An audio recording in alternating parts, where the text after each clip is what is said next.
कि 2003 से पहले मध्य प्रदेश की जो स्थिति थी, न सड़क थी, न बिजली थी, न पानी था। आज हमें तीनों चीजें हमारे किसानों के जो हित की चीजें हैं, चाहे वो सड़क हो, चाहे पानी हो, चाहे बिजली हो, तीनों चीज हमें समय से मिल रही है। साथ साथ ग्राम विकास की बात हम करें तो गांव में पेयजल की व्यवस्था, गांव में हॉस्पिटल की व्यवस्था, गांव में शिक्षा के स्तर के लिए जो काम हो सकते थे, गांव में पक्के खरंजे जो हो सकते थे, लेकिन खुदाई के बाद जो खरंजों की स्थिति बनी अभी, तो उसमें जिम्मेदारी सरपंच ग्राम पंचायत की होती थी। सरपंच ग्राम पंचायत के पास जितना फंड मिलता है उतने से वो काम कर पाते हैं, बाकी फंड की आवश्यकता लग रही है, उसके लिए सरकार आपके बीच में आई है। कहीं कोई कमी आपको दिख रही है कि हमारे गांव में यहाँ पर नाली की कमी है, हमारे गांव में खरंजे की कमी है, या हमारे गांव में कोई अन्य कमी है? केवल एक कमी मुझे जरूर खलती है, बार बार मैं उसकी चर्चा करता हूँ। रोड के बारे में माननीय तोमर साहब आए थे, तोमर साहब ने क्षेत्र के लिए बहुत बड़ी गंगा बहाई है। रोडों के बारे में पूरा जाल बिछा के रख दिया। आप देख रहे हैं, आपकी सड़क भी बहुत चौड़ीकरण के माध्यम से ये जब जुड़ेगी तो आपको मालूम लगेगा कि हमारी सड़क भी कितनी बड़ी बनने जा रही है। इसके साथ साथ पानी की जो समस्या है वो मेन, उसके लिए मैं आपसे आग्रह कर रहा हूँ। हम लोगों ने पिछले पड़ावली में एक बृहद पंचायत हुई थी, उस पंचायत में माननीय केंद्रीय मंत्री जी के सामने, और आज चुनाव के समय हम लोग विधानसभा में आए थे, तब भी हम लोगों ने केंद्रीय मंत्री जी के सामने आपका पक्ष रखा था, और हमने एक ही मांग की थी कि किसी भी तालाब से जोड़ करके, चाहे तो खरावली तालाब से जोड़ के हमें पानी मिल जाए, चाहे नहर से हमें पानी मिल जाए, चाहे वहां पर यहाँ पर स्टाम डैम के माध्यम से हमें पानी मिल जाए। हमें सिंचाई के लिए पानी की आवश्यकता है, इस मौजे में है कि नहीं है? सब लोग हाथ उठा के तो है कि नहीं है? तो सिंचाई का काम तुम्हारा हो, उसके लिए हम सरकार के पास जाएं, और ये नेता हमारे बीच में आए हैं, इनके माध्यम से हम सरकार के ध्यान में वो चीज आकर्षित कराएं। हमारे अधिकारीगण हमारे बीच में आए, उनको हम ध्यान आकर्षित कराएं, तो निश्चित रूप से हमारे ध्यान में आएगा। सिंचाई की सुविधा भी हमारे इस मौजे में हो जाएगी, तो ये भी क्षेत्र पंजाब और हरियाणा से कम नहीं रहेगा। आप सब लोगों के ध्यान में मैंने बार बार उठाया है, लोकसभा चुनाव में भी उठाया था, विधानसभा चुनाव में भी उठाया था, और ये मुद्दा मैंने अतौनी की उस पंचायत में जब खरावली पर बहुत बड़ी बृहद पंचायत हुई थी किसानों की, पटेल साहब, उसमें भी मैंने ये सुझाव दिया था कि खरावली डैम से हम जोड़ेंगे तो खरावली मौजा होते हुए और यहाँ पर ऐसे निकल के अतौनी मौजा होते हुए और यहाँ पर नहर का माध्यम से हम पानी ले सकते हैं, कुछ नहर से पानी मिल जाए। लेकिन उसमें कुछ कारण है, पानी हमारे डैम में कम है, क्षमता उसकी कम है, इसलिए हम उस डैम से जोड़ने की हमने कई बार कवायद की है। इस कवायद को भी आगे हम लोग बढ़ाएंगे, ऐसा नहीं है कि नहीं बढ़ाएंगे। वैसे आप अपने हृदय में ध्यान दो, आपके हृदय में क्या आता है? 2003 के पहले का मध्य प्रदेश, 2003 के पहले का परीक्षा, और 2000 आज अपन कहा 21-22 में खड़े हैं, वो परीक्षा, उसमें आप ध्यान रखिए।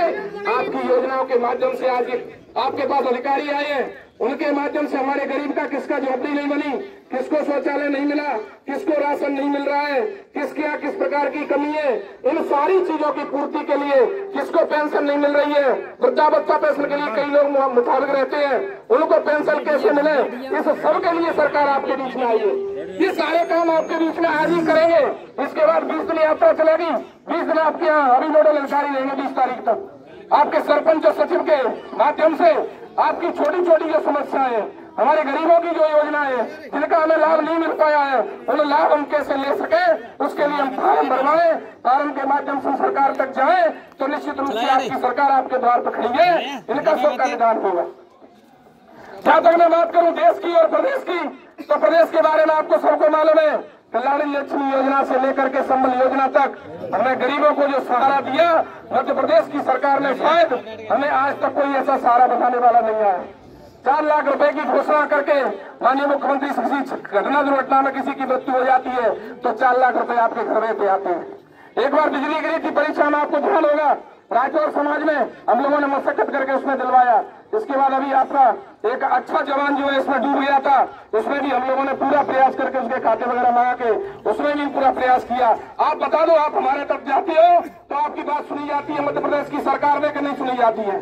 आपकी बात बाकायदा सुनी जाएगी, आप निश्चिंत रहे इसके लिए।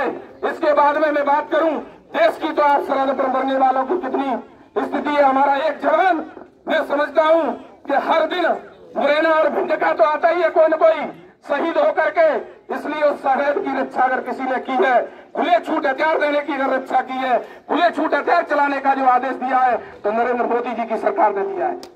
आप देख रहे थे राम मंदिर मुद्दा, लंबित था। 500 वर्षों से राम मंदिर नहीं बन पा रहा था।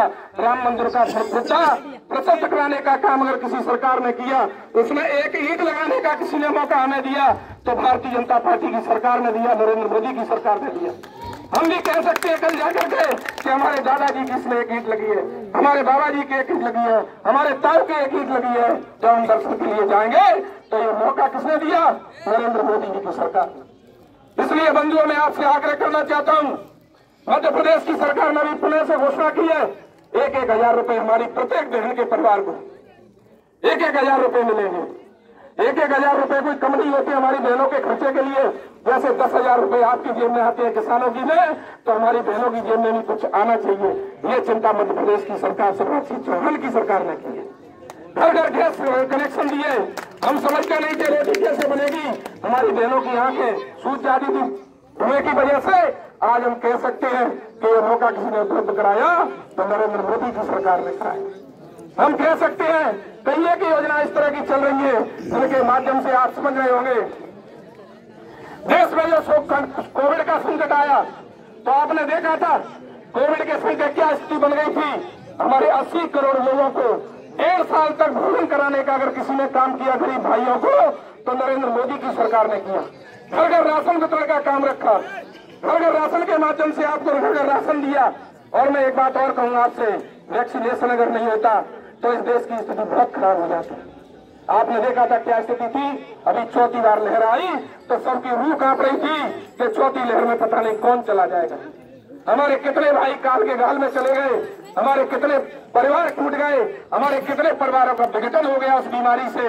इस बीमारी से अगर निजात दिलाया किसी ने वैक्सीनेशन करा के तो नरेंद्र मोदी की सरकार ने कराया।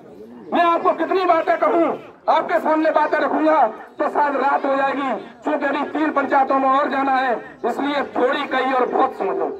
और सुन लो एक चीज और, घर को पसैया धुएं तो आगे पस देते हैं। माननीय नरेंद्र सिंह तोमर साहब की बदौलत हम कह सकते हैं इस क्षेत्र के विकास में कोई कोर कसर नहीं छोड़ी है, कोई कोर कसर रह गई है उसकी पूर्ति भी हम लोग करेंगे। लेकिन आप लोग कंधे से कंधा मिलाकर भारतीय जनता पार्टी का साथ दो और इन योजनाओं के लिए आए हैं। उन योजनाओं पे आज बैठ करके पूरी चर्चा आपके अधिकारियों के समक्ष जिनको हम वितरण करेंगे उनका वितरण होगा।